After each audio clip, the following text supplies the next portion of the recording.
Hey, what's up? Welcome to DGenEd. That's degenerative education, meaning none of this is financial advice. Just me having fun looking at charts and going over some data. Flip over to PACB, looking at this on the daily time frame. And so what did I draw over here? I have this line at 171, not sure of the significance of that. Let's just see, did get this nice bounce, putting in, lower lows, lower lows.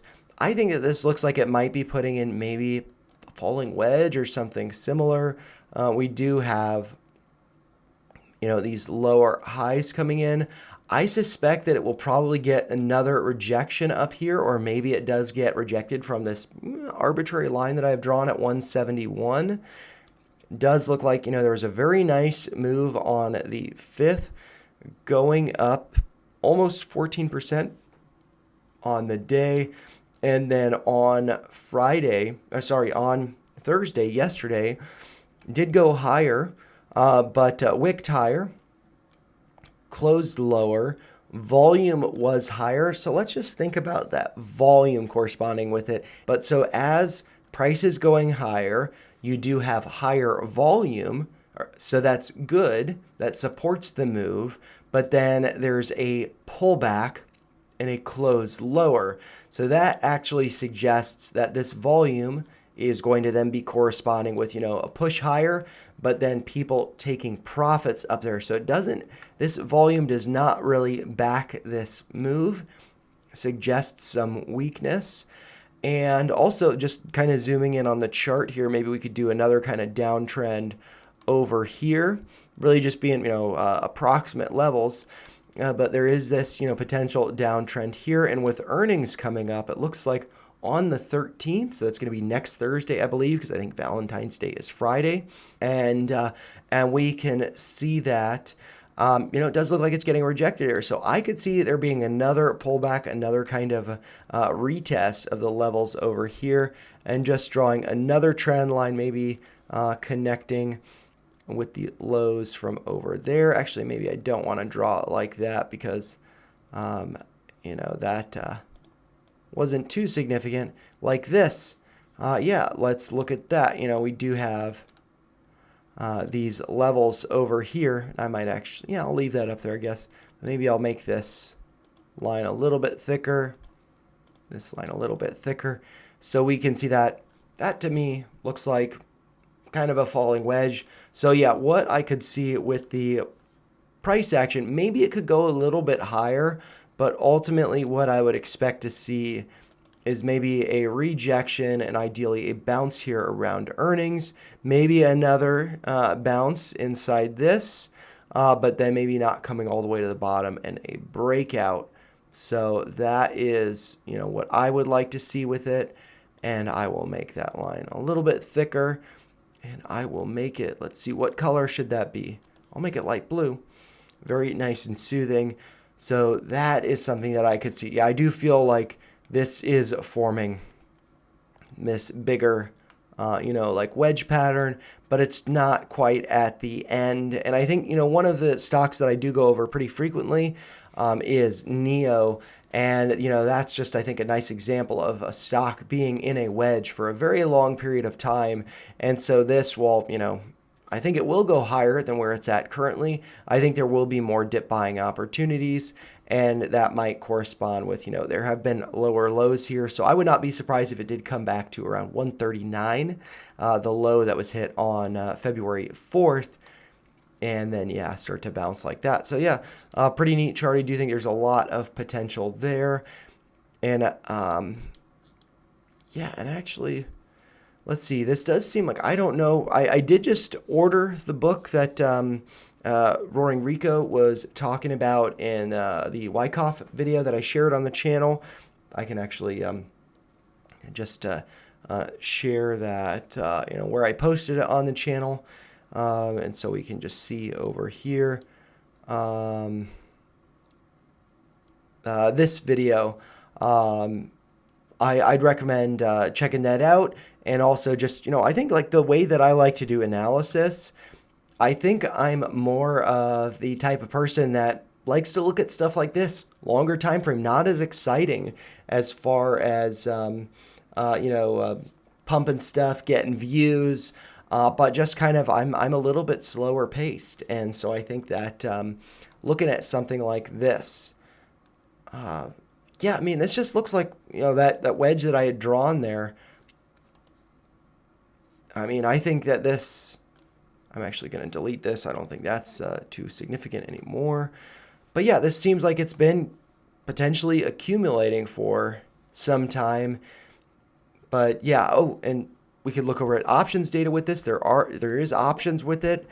It is around $1, so probably not too exciting as far as that data goes. But I can look over at the unusual whales data, and I'm just gonna go over to TRL list.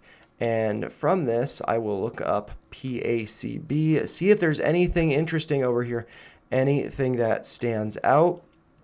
And a contract that I suppose I would be interested in with this is maybe getting up to like, this pivot low over here, right around 574. Is that the actual low? 574. Yeah, so I can lock that level in place.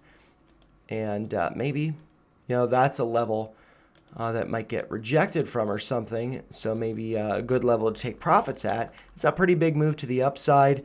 But yeah, just thinking about that, what are some targets for, actually, maybe I want to make this yellow, make it kind of a caution level. And then up here, I could have, another level to consider around 1065 or 1050, make that thick, make that red.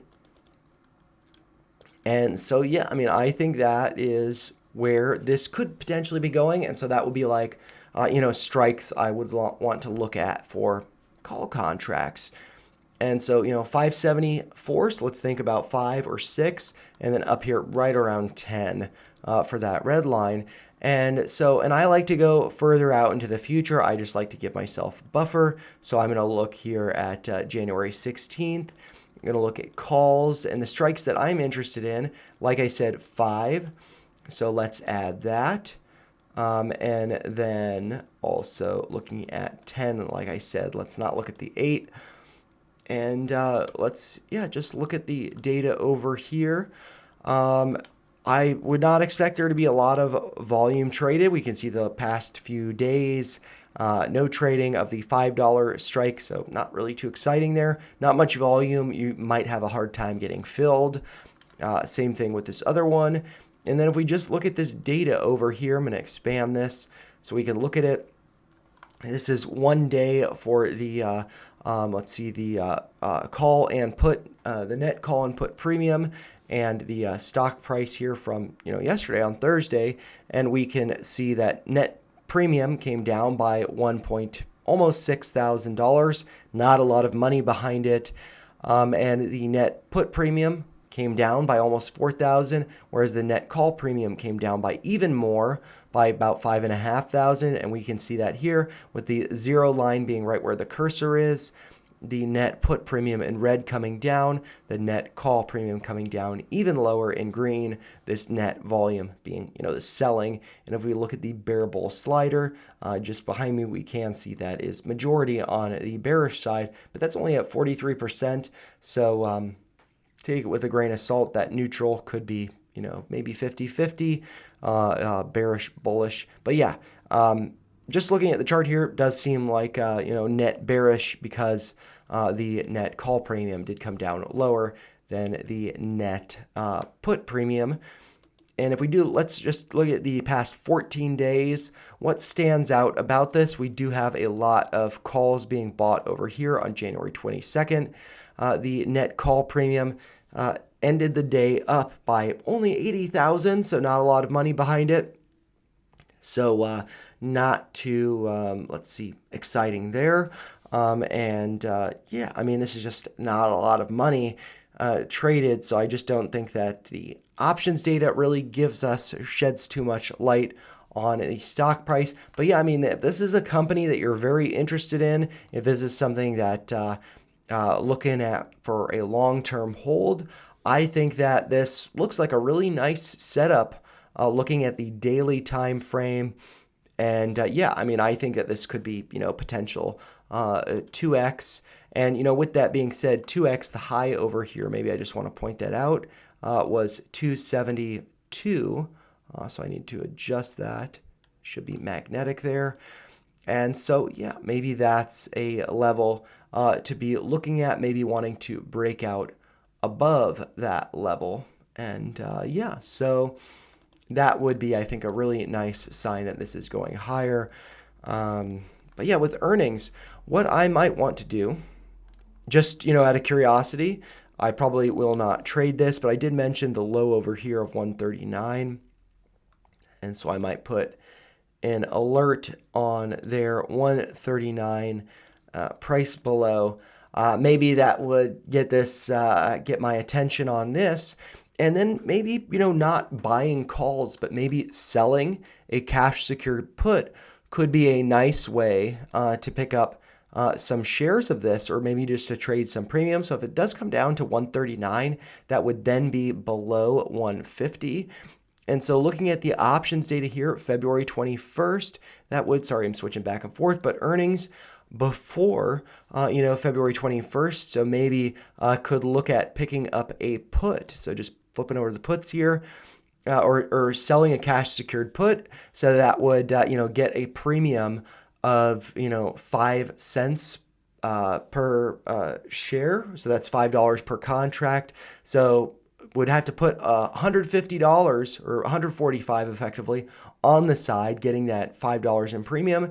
And then if it closes below 150 on the 21st, then you pick up 100 shares at 150 minus that premium of $5, and that would get you, 145 or 100 shares at an average price of 145. So maybe that's an appealing way to go with this. And so, yeah, I mean, I will wait for 139, and I'm actually going to put a note for myself on here, just saying, alerted, pick up $1.50 cash secured put. And then, yeah, that would be, they changed the way that this is happening. So yeah, maybe I'll put that right there if I do get that alert. So yeah, super cool. Thank you for the request, Hydra Hustler. I hope that is helpful for you.